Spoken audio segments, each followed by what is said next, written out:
HCV का question है ये वाला। इस क्वेश्चन में क्या है कि particle starts from point A, एक पार्टिकल ने ए से स्टार्ट किया and travels along the solid curve shown in the figure. इस सॉलिड कर्व के थ्रू जाता है particle. Find approximately the position B of the particle such that the average velocity between the position A and B has the same direction as the instantaneous velocity at B. इस question के अंदर एक Y x graph आपको दे रखा है। देखो HCV का जो ये वाला क्वेश्चन है इसके अंदर एक एरर है। इस क्वेश्चन में एरर ये है कि ये वाला जो ग्राफ है ये वाई एक्स ग्राफ नहीं होना चाहिए, this must be XT graph, displacement time graph होना चाहिए ये वाला, तभी ये सोल्व होगा, अदरवाइज नहीं होगा। क्योंकि इसने जिक्र किया है एक तो इंस्टेंटेनियस वेलोसिटी का और एक इसने जिक्र किया एवरेज वेलोसिटी का। एक्चुअल में वाई एक्स ग्राफ को देख के कोई भी इंस्टेंटेनियस वेलोसिटी और एवरेज वेलोसिटी निकाल ही नहीं सकता। वाई एक्स ग्राफ जो होता है, वाई एक्स ग्राफ हमेशा एक्चुअल पाथ देता है हमेशा ही, और लेकिन एक्चुअल पाथ से सिर्फ पाथ का पता है, हमें टाइम का तो कुछ पता ही नहीं, टाइम के बारे में कुछ नहीं पता, हमें कोई इन्फॉर्मेशन नहीं है। उस ग्राफ को देख के हमें टाइम के बारे में जब कोई इन्फॉर्मेशन नहीं मिल रही तो एवरेज वेलोसिटी निकल कैसे रही है और इंस्टेंटेनियस वेलोसिटी कैसे निकल रही है? पॉसिबल ही नहीं है। क्यों? क्योंकि उससे सिर्फ एक्चुअल पाथ पता है। अगर मैं आपको ये कहता हूँ कि एक बॉडी है वो इस रास्ते से गई, सिर्फ रास्ता बताया मैंने कि वो बॉडी इस रास्ते से गई, आप यहाँ से लेके यहाँ तक उसकी एवरेज वेलोसिटी बताओ, तो कैसे पॉसिबल है इस केस के अंदर एवरेज वेलोसिटी बताना उसकी, या फिर यहाँ से लेके यहाँ तक एवरेज वेलोसिटी, या फिर इंस्टेंटेनियस वेलोसिटी के बारे में कुछ मेंशन करना, मतलब जो है कमेंट करना इंस्टेंट पॉसिबल ही नहीं है। तो इस प्रकार जो ये वाला ग्राफ है ये एक्सटी ग्राफ मान के हम लोग इसको सोल्व करेंगे। देखिए आप इसको कैसे सोल्व करेंगे, ये एक्सटी ग्राफ है अगर, तो इसके अंदर देखिए आप, इसने ये बोला है कि ऐसा कौन सा टाइम है जिस टाइम पे इंस्टेंटेनियस वेलोसिटी और ए से लेके उस टाइम तक की, उस पॉइंट तक की जो एवरेज वेलोसिटी वो सेम आ जाए। देखिए कैसे करेंगे इस क्वेश्चन को। इसमें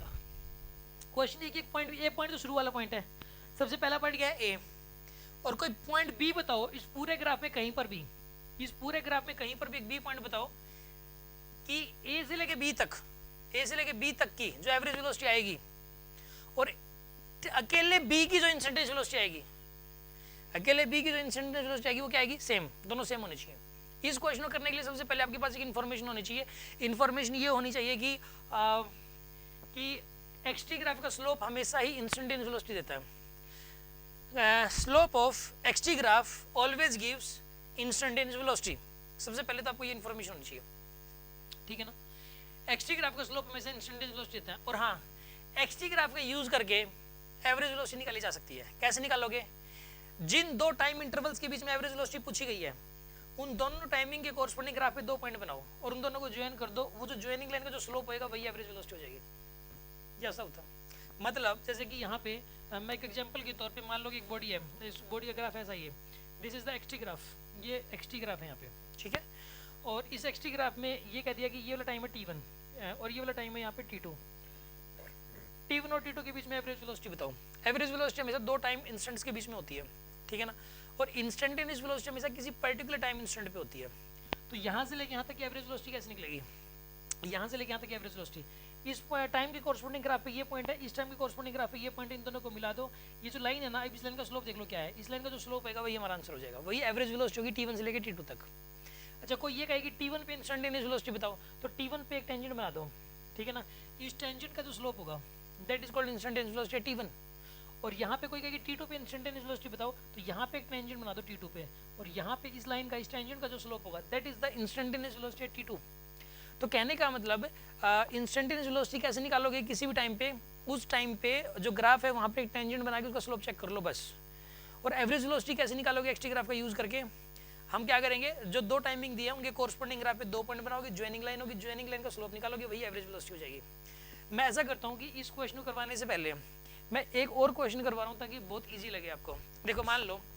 मैं आपको ये कह दूँ कि जैसे मान लेते हैं कि यहाँ पे जो है ना, इसके अंदर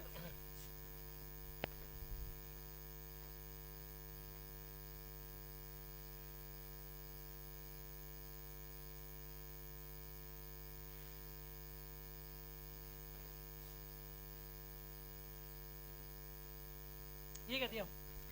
कि ये वाला जो टाइम है ना, ये कह दिया आपको ये एक्सटी ग्राफ है, मान लो एक बॉडी का, this is the XT graph here, ये टाइम t इक्वल टू 2 है, ये t इक्वल टू 4 है, और ये वाला टाइम है t इक्वल टू 6, और ये वाला टाइम है t इक्वल टू 7,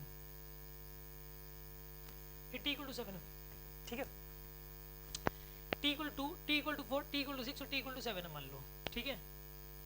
और यहाँ पर ये दिया हुआ है 10 मीटर, यहाँ दिया हुआ है 20 मीटर और यहाँ दिया हुआ है मान लो 40 मीटर, ऐसा दिया हुआ है सपोज, ठीक है। अच्छा आप उनको ये कहें कि t इक्वल टू 1 पे इंस्टेंटेनियस वेलोसिटी बताओ, t इक्वल टू 1 पे, ठीक है, xt ग्राफ है, तो t इक्वल टू 1 पे ग्राफ के ऊपर पॉइंट यहाँ पर है, तो इंस्टेंटेनियस वेलोसिटी कैसे निकलेगी, यहाँ पे स्लोप चेक करो कितना है, बस ये वाला एंगल, इसका टेंजेंट 0 निकाल लो, ये वाली हाइट कितनी है 10, ये लेंथ कितनी है यहाँ पे 2, तो 10/2 कितना हो जाएगा 5, तो यहाँ पे t इक्वल टू 1 पे, यहाँ पे t इक्वल टू 1 पे स्लोप कितना हो जाएगा 5, टेंजेंट थीटा, ये वाला एंगल थीटा तो ये वाला एंगल भी थीटा, दोनों कोरस्पोंडिंग एंगल्स हैं, सेम है ना दोनों एंगल्स, तो यहाँ पे इस ट्रायंगल का यूज कर लो यार आप, टेंजेंट थीटा जाएगा यहाँ पे दिस अपॉन में दिस, यानी कि 10/2 कितना जाएगा 5, तो यानी स्लोप 5 आएगा, या मतलब यहाँ से लेके यहाँ तक की वेलोसिटी 5 आएगी, सिंपल। और पता है किसी भी टाइम पे बोलते वो t इक्वल टू 1.2 पे पूछ ले, चाहे t इक्वल टू 1.4 पे पूछ ले, यहाँ से लेके यहाँ तक इंस्टेंटेनियस वेलोसिटी कांस्टेंट है, मतलब हर टाइम पे इंस्टेंटेनियस वेलोसिटी की वैल्यू सेम है, यहाँ से लेके यहाँ तक लगातार स्लोप 0 है, मतलब यहाँ पे t इक्वल 2.2 पे भी स्लोप 0 है, 2.5 पे भी स्लोप 0 है, 3 पे भी स्लोप 0 है, हर जगह स्लोप 0 है, तो मतलब यहाँ से लेके यहाँ तक की वेलोसिटी भी 0 आएगी। अगर यहाँ से लेके यहाँ तक की मैं बात करूँ तो वेलोसिटी कितनी आएगी बताइए, ये वाला एंगल थीटा है, तो बताइए दिस अपॉन में दिस, ठीक है ना, दिस अपॉन दिस, हर जगह देखो स्ट्रेट लाइन है तो स्लोप हर जगह सेम रहेगा, स्ट्रेट लाइन का स्लोप हमेशा कांस्टेंट रहता है, स्ट्रेट लाइन का स्लोप हमेशा क्या रहेगा कांस्टेंट, तो ये टेंजेंट थीटा कैसे निकलेगा, ये कितना है 30, यहाँ से लेके यहाँ तक 30 है, यहाँ से यहाँ तक 40, यहाँ से यहाँ तक 10, तो ये कितना हो गया 30, और ये कितना है यहाँ पे 4 to 6 कितना, ये 2 है, तो 30/2 कितना आएगा 15, तो यानी कि स्लोप कितना आएगा यहाँ से यहाँ तक 15, यानी कि वेलोसिटी की वैल्यू भी कितनी रहेगी 15 रहेगी, ठीक है। ये इंस्टेंटेनियस वेलोसिटी हम इस तरीके से निकाल सकते हैं। अगर कोई ये कह दे कि 2 से लेके 6 तक, कोई डाउट है इसके अंदर, पहले कुछ पूछना चाह रहे हो आप पूछ सकते हो।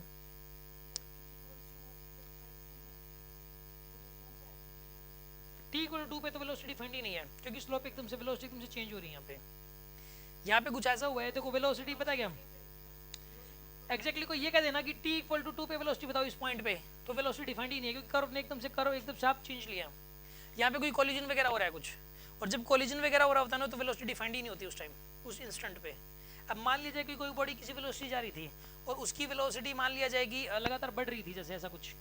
और मैंने एकदम से ऐसा कुछ उसको हिट कर दिया, या तो और ज़्यादा बढ़ा दी या उसको घटा दिया हिट करके, तो जिस टाइम पे हिट हुआ उस टाइम पे वेलोसिटी डिफाइंड ही नहीं है उसकी। तो यहाँ पे क्या हुआ है कि यहाँ पे t इक्वल 2 पे वेलोसिटी डिफाइंड की, तो x का ये x ग्राफ है, यहाँ पे एक बार तो स्लोप निकालना है, ये वाली हाइट कितनी यहाँ पे 10, यहाँ से यहाँ तक की हाइट 10 मीटर है। पहले तो दिमाग में ये सेट करोगे xt ग्राफ का स्लोप वेलोसिटी देता है, xt ग्राफ का स्लोप हमेशा वेलोसिटी देगा,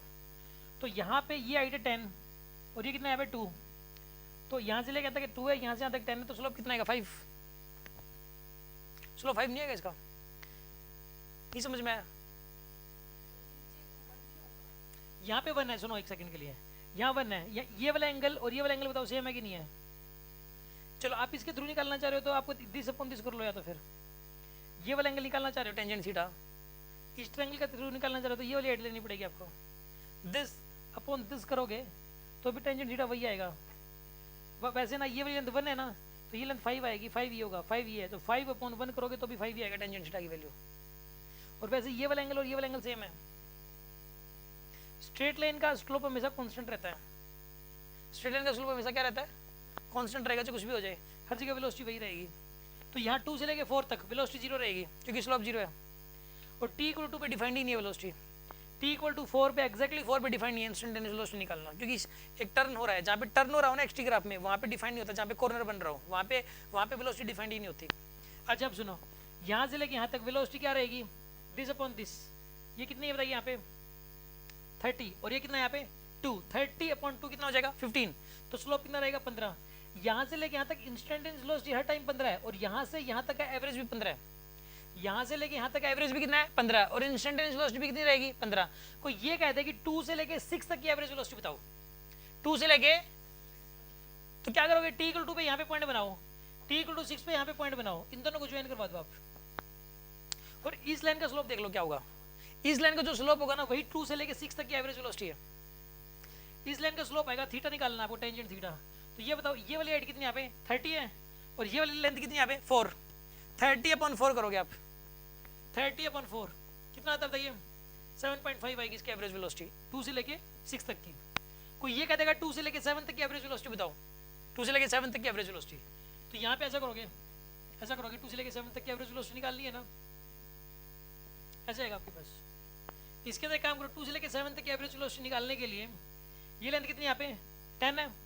10 है ना, यहाँ से लेके यहाँ तक की लेंथ, और यहाँ से लेके यहाँ तक की लेंथ कितनी है 2 से लेके 7 तक 5 है, ये 5 है, तो 10/5 कितना हो जाएगा 2। तो यानी कि यहाँ पे ये टेंजेंट थीटा की वैल्यू 2 होगी, मतलब 2 से लेके 7 तक की जो एवरेज वेलोसिटी आएगी वो 2 आएगी। मतलब मैं क्या बताना चाह रहा हूँ कि एक्सटी ग्राफ का यूज करके, कोई भी एक्सटी ग्राफ कैसे बना दिया, इसका यूज करके आप इंस्टेंटेनियस वेलोसिटी भी निकाल सकते हो, एवरेज वेलोसिटी भी निकाल सकते हो। दोनों कैसे निकलते हैं मैंने बता दिया। अब क्या कह रहा है ये कि एक ऐसा पॉइंट बी बताओ जहां की इंस्टेंटेनियस वेलोसिटी और ए से लेके बी तक की एवरेज वेलोसिटी क्या है, सेम है। ऐसा पॉइंट पता क्या 5 के ऊपर लाई करेगा, यहाँ पे लगभग लाई करेगा, यहाँ पता क्या, इसको ए पॉइंट को सीधा ऐसे लाइन बना दो यहाँ पे, ये 5 पता क्या यहाँ पर एग्जैक्टली लगभग इस ग्राफ के अंदर देखोगे यहाँ पर ये 5 बनता है। एक बात बताऊँ मैं आपको, ए से लेके पॉइंट बी है, ए से लेके बी तक की ज्वाइनिंग लाइन ये वाली है ना, ज्वाइनिंग लाइन ये वाली है ए से लेके बी तक की, इस लाइन में कुछ ना कुछ स्लोप आएगा आपके पास, आ जाएगा ना स्लोप। और बी पॉइंट पे टेंजेंट भी बनाओगे आप, ये बी पॉइंट पे टेंजेंट बनाओगे तो इस ये टेंजेंट और ये ज्वाइनिंग लाइन एक ही मतलब है। बी पॉइंट की जो टेंजेंट है और ए से लेके बी तक की जो ज्वाइनिंग लाइन है, बताइए दोनों एक दूसरे के ऊपर हैं कि नहीं है, दोनों एक दूसरे को ओवरलैप कर रही हैं। इसका मतलब बी पॉइंट की जो इंस्टेंटेनियस वेलोसिटी है और ए से लेके बी तक की जो एवरेज वेलोसिटी है वो सेम है। इसका मतलब बात समझ में आ रही है कि नहीं आ रही आपको? देखो किसी पर्टिकुलर टाइम पे इंस्टेंटेनियस वेलोसिटी का मतलब क्या होता है, उस टाइम पे ग्राफ के ऊपर एक टेंजेंट बना दो बस, वो टेंजेंट क्या देगी इंस्टेंटेनियस वेलोसिटी, और एवरेज वेलोसिटी दो टाइमिंग के बीच में, उन दोनों टाइमिंग के कॉरस्पॉन्डिंग ग्राफ पे 2 पॉइंट बनाओ, उनकी ज्वाइनिंग लाइन देखो, ज्वाइनिंग लाइन का जो स्लोप होगा वो एवरेज वेलोसिटी देगा। ये कह रहा है कि एवरेज वेलोसिटी और इंस्टेंटेनियस वेलोसिटी बराबर आनी चाहिए। इसका मतलब इस ये वाला जो पॉइंट है बी पॉइंट की जो टेंजेंट है और ए से लेके बी तक की जो ज्वाइनिंग लाइन है वो दोनों बताइए क्या करनी चाहिए, एक दूसरे के ऊपर ओवरलैप करनी चाहिए, तभी तो वो सेम होगी ना दोनों। तो और ये जो बी पॉइंट जो कोऑर्डिनेट्स बताने हैं, इस बी पॉइंट के लगभग जो कोऑर्डिनेट्स आएंगे ना, ये 3 बनेगा यहाँ पे, 3 ये एक्स कोऑर्डिनेट 5 आएगा लगभग और वाई कोऑर्डिनेट लगभग 3 आएगा। तो जो इसका आंसर आएगा दैट विल बी 5,3, ये बी पॉइंट के कोऑर्डिनेट्स हो जाएंगे। समझ आ गई बात अब आपको?